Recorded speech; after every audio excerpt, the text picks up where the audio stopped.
हाँ जी भैया, क्या हाल चाल है सबके, कैसे हो आप लोग? यार काफ़ी लोगों ने पूछा है जो स्टूडेंट्स है basically, and it's very important topic कि यार ऑफिस के साथ पढ़ाई कैसे मैनेज करें। स्पेशली हमारे जो सीए के स्टूडेंट्स हैं या आपके एसीसीए के भी जो हैं, जो आर्टिकलशिप में, ट्रेनिंग में, आप जो भी इसको नाम बोलो, प्लेसमेंट बोलो, उसमें काम कर रहे हैं। देन दे डेफिनेटली स्ट्रगल कि यार पढ़ाई कैसे की जाए, टाइम नहीं होता, how to manage the work and study, और बीच में लाइफ का भी तो एलिमेंट है, ज़िंदगी भी गुजारनी है, थोड़ा चिल भी करना है, which is very important. Chill नहीं करोगे तो ज़ाया हो जाओगे, because it's too much stress sometimes. So struggle ये है कि यार कैसे मैनेज किया जाए। You know the office environment, आप सबको पता है कि हमारे पास ऐसा तो है नहीं कि आप 9 बजे आओ और 5 साढ़े 5 बजे चले जाओ। Specially in the articleship, specially in the training internships, people are mostly exploited, right? Exploitation बहुत होती है at most of the levels, especially in the junior levels. बहुत ज़्यादा काम करवाया जाता है, टाइम नहीं मिलता, फैमिली के लिए टाइम नहीं मिलता, तो पढ़ाई कैसे की जाए इस सिचुएशन में। देखो, कोई हार्ड एंड फास्ट रूल्स तो है नहीं, हर किसी का अपना सर्कमस्टांसेस है। मैं अपनी जर्नी थोड़ी शेयर करना चाह रहा हूँ कि मैंने कैसे मैनेज किया था अपनी आर्टिकलशिप के दौरान। और you can take some notes from this probably कि यार what should we be thinking इस स्पेस के अंदर। मैंने कैसे स्टार्ट किया था। देखो, स्टार्टिंग की जो जर्नी होती है बिफोर फर्म, वो तो बड़ी सिंपल है यार, उसमें आपने पूरी जान मार देनी है, because you have the time, you are not doing anything. अब जब फर्म में आते हो ना, आपका ओवर टाइम, देखो, qualification is the most important thing, like literally most important thing. Because if you have lot of experience and everything, अगर qualification नहीं है तो शायद आपकी काफ़ी जगहों पे जॉब ना हो पाए, काफ़ी जगहों पे आपका करियर ना बन पाए, because qualification is something they need. So आप जब स्टार्ट करो फर्म के अंदर, definitely there is a learning curve. आप स्टार्ट करते हो एक चीज़ से, and then it grows over in life, and then आप प्रोग्रेस करोगे लाइफ के अंदर। बट फॉर स्टार्टर्स, जब आप फर्म में ज्वाइन कर रहे हो, यू गॉट टाइम, राइट? आपसे ना कोई एक्सपेक्टेशन होती है इतनी ज़्यादा कि आप बड़े क्लाइंट्स लीड करोगे या आप बड़ी बड़ी चीज़ें करोगे। You have a chill time, आपका रिलैक्सिंग थोड़ा सा टाइम होता है as compare to the latter phase of articles. उस टाइम पे आप अगर स्टार्टिंग से मेहनत करना शुरू करो, that really helps. Classes start से लो, दैट हेल्प्स। तो I will break this in whole scenario into couple of points. Number one, बात करेंगे क्लासेस के हवाले से कि यार क्लासेस को लेना चाहिए, कितनी लेनी चाहिए। तो personal recommendation and something what I have done कि मैंने सारी क्लासेस नहीं ली थी। Reason being, I know I am stressed, I know मेरे पास बहुत काम है, आई नो मेरे पास सारी क्लासेस लेने का टाइम नहीं होगा। So why should I take all the classes जब मैं किसी चीज़ को मैनेज ना कर पाऊँ। सो व्हाट आई डिड, मैंने आपकी अकाउंटिंग की क्लास ली, मैंने लॉ की क्लास ली, मैंने टैक्स की क्लास ली थी, and then I went for BFD जो बिज़नेस फाइनेंस है, इसकी क्लास ली थी। तो मैंने 4-5 सब्जेक्ट्स की क्लासेस ली थी, बाकी 3-4 की नहीं ली। जैसे आईटी की नहीं ली मैंने बिज़नेस मैनेजमेंट की नहीं ली थी क्लासेस, मैंने ऑडिट की भी क्लास नहीं ली थी। Why I haven't? क्या हम खुद पढ़ सकते हैं? तो डेफिनेटली यू कैन स्टडी यार। हम ना एक लेवल करके आए हैं। फाइनल्स के पेपर्स जो है ना, वो they are the advance version of what you studied in your earlier stage, right? तो आप वो करो, इट हेल्प्स। तो ये तो हमने बात की यार क्लासेस कितनी लेनी चाहिए या नहीं। नाउ ऑप्शन ये भी है कि आप ऑनलाइन क्लासेस लो, दैट हेल्प्स आपका टाइम मैनेज करने के अंदर। So take a mixture of physical and online. I would say physical वो लो जो आपको थोड़ी सी कॉम्प्लेक्स लगती हैं, चैलेंजिंग लगती हैं, एंड ऑनलाइन वो लो जो आपको लगता है कि हम ऑनलाइन कर लेंगे। So that's the first part कि आप क्लासेस कैसी करनी चाहिए। Second thing which I personally did, and मैं आपको रिकमेंड करूँगा कि इन द फर्स्ट 2 ईयर्स, 1.5 से 2 साल जो है ना, आप अभी ग्रोइंग फेज में हो, you are learning, you are working hard, you are in the growth phase. But you are not in that phase जब आप इंगेजमेंट्स लीड कर रहे हो, जब आपसे एक्सपेक्टेशन है कि आप क्लाइंट लीड करो, टीम मैनेज करो, ये वो। सो शुरू का 1.5 2 साल है ना, पूरी जान मार दो उसके अंदर, take out the time as much as possible, जैसे भी आपको मिलता है। Try to crack exams over there. के बाद में जब आपकी रिस्पॉन्सिबिलिटी बढ़ जाती है तो ऑफ कोर्स इश्यूज़ भी हैं कि यार आपको सबको मैनेज करना है, टीम्स, क्लाइंट, ये वो, थिंग्स हैपन। सो 1.5 2 साल be on the back foot, that's what I did. Back foot का मतलब ये है कि यार कोई ज़्यादा चौड़ा नहीं बना कि मुझे आता है ये वो। ठीक है, आपने काम किया with your seniors, with your managers, ठीक है, रीजनेबल काम किया, मुनासिब काम किया, you are learning, you are growing, but not be the hero.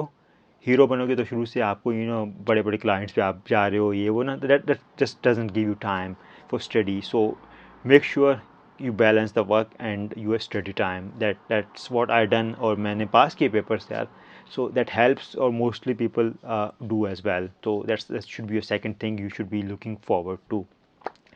अच्छा, थर्ड जो पॉइंट है ना कि this usually issue of deadlines and stuff, so it's audit field, दुनिया में कहीं भी चले जाओ डेडलाइंस ये वो सब कुछ होती हैं ऑडिट के अंदर। नाउ समटाइम्स अभी तो कल्चर बहुत बेहतर हुआ है over last 8-10 years I would से। पहले का जो कल्चर था was quite bad in different firms.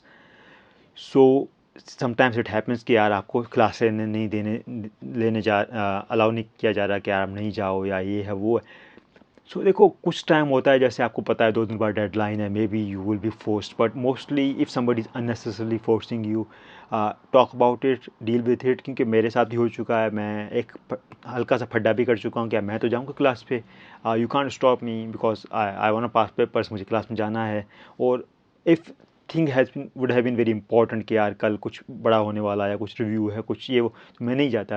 लेकिन unnecessarily if you are saying कि यार सब बैठे हुए हैं तो and you have to study और you have to stay here for the team, तो नो, मैंने फटा थोड़ा सा किया था and then I went for class. So take a stand if needed, don't go aggressive, you have to balance, aggressive नहीं होना, बैलेंस रखना है, तो you just do that. Now fourth is actually the study part, right, कि आप study को कैसे manage करें। 1.5 साल का पीरियड है, 1 साल का पीरियड है, जो भी आपको एग्ज़ाम में मिलता है, इट्स वेरी क्रूशियल। एक टेंडेंसी जो होती है ना कि हम पढ़ते हैं हम भूल जाते हैं, पढ़ते हैं भूल जाते हैं, this is what happens mostly, right.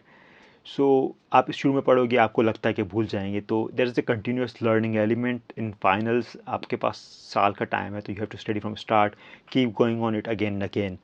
Personal strategy यही थी कि यार पढ़ते रहो, in the end when the time is near you will be able to crack the exams. अब डेली बेस पे क्या किया जाए, सवाल ये आता है। सो डेली बेस पे ये है कि try to take the classes as soon as possible. आपको है क्लासेस ऑनलाइन है तो वो भी ले लो, just keep with the flow, don't let the flow disturb, right. अगर फ्लो डिस्टर्ब हो गया तो आप कैचअप करने में लग जाओगे and things get worse. So keep with the flow, आप क्लासेस पढ़ते जाओ, और वीकली बेस पे हाईली रिकमेंड कि डोंट लेट द मटेरियल जो आपने पढ़ा है वो go in the back of the mind. आपने कुछ पढ़ा है वो आप रिवाइज करो वीकली बेस के अंदर 1 से 2 बार usually, and keep the thing moving over time. ऐसा नहीं कि आपने शुरू में पढ़ के रख दिया एंड देन आप 6-8 महीने बाद देख रहे हो कि यार एग्ज़ाम आ रहे हैं, let me see. No, it won't help, it won't pass you. So आप देखते जाओ over time, again and again, keep revising, keep doing things, and you will be able to manage that. अच्छा, 2 और चीज़ें हैं, उसके बाद वीडियो कंक्लूड करेंगे। लंबी हो रही video, so I try to keep them short.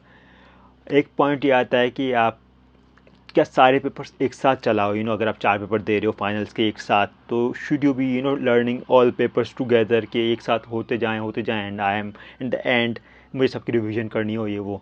So this is one approach, but personally what I did was, मेरे जैसे मैंने लास्ट में ना, शुरू में मैंने 4 पेपर उठाए थे। I took the financial accounting, I took the laws, आपका बिजनेस मैनेजमेंट हो गया पेपर, और एक और पेपर मैंने वो उठाया था।